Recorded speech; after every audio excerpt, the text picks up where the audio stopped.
La prochaine pleine lune aura lieu vendredi le 14 mars 2025 dans le signe de la Vierge. C'est une éclipse totale.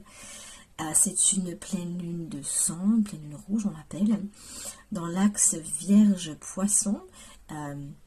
L'axe des nœuds est conjointe à l'axe des nœuds lunaires, c'est pour ça qu'il y a éclipse. Alors c'est un vrai moment, un important moment de nettoyage, de purification en lien avec l'énergie du poisson qui est justement une énergie de libération, de nettoyage et de guérison.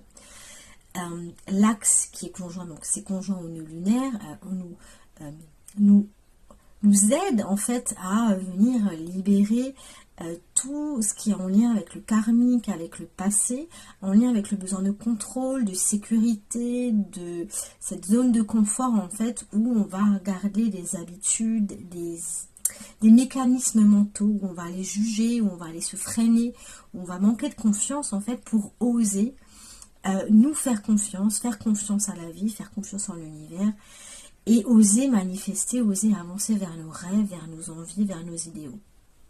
C'est un peu ça. C'est un peu ça l'idée des nœuds lunaires hein, qui vont durer encore une bonne année.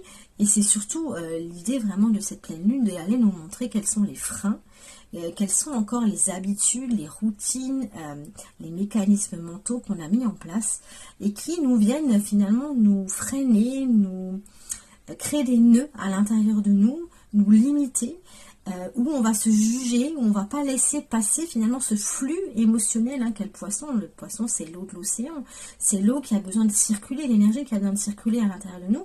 Et quand c'est crispé, quand c'est fermé comme ça, quand il y a des contractions à l'intérieur du corps, ça ne peut plus circuler en fait, et ça va créer des tensions dans le corps. Et là, c'est vraiment... le but est vraiment pendant cette pleine lune d'aller libérer toutes ces tensions, toutes ces attentes, toutes ces pressions qu'on se met dans le contrôle, dans le mental, dans le jugement, hein, d'être parfait, sinon on ne peut pas faire les choses, ou alors d'être victime, ou alors de fuir dans nos rêves et de ne rien faire, finalement de ne pas passer à l'action. Ben là l'idée c'est vraiment non, maintenant je vais gagner en confiance et je vais y aller même si c'est pas parfait. Poser des actes, prendre ma responsabilité. Hein. Cette pleine lune, elle est conjointe à la planète Saturne, elle est conjointe à la planète Neptune. Donc on est responsable de nos rêves et on est surtout responsable de leur incarnation dans la matière. On doit venir expérimenter sur Terre nos idées, nos envies, et ça demande de mettre des choses en place, de devenir un adulte quelque part et de construire nos rêves de façon très pragmatique et réaliste.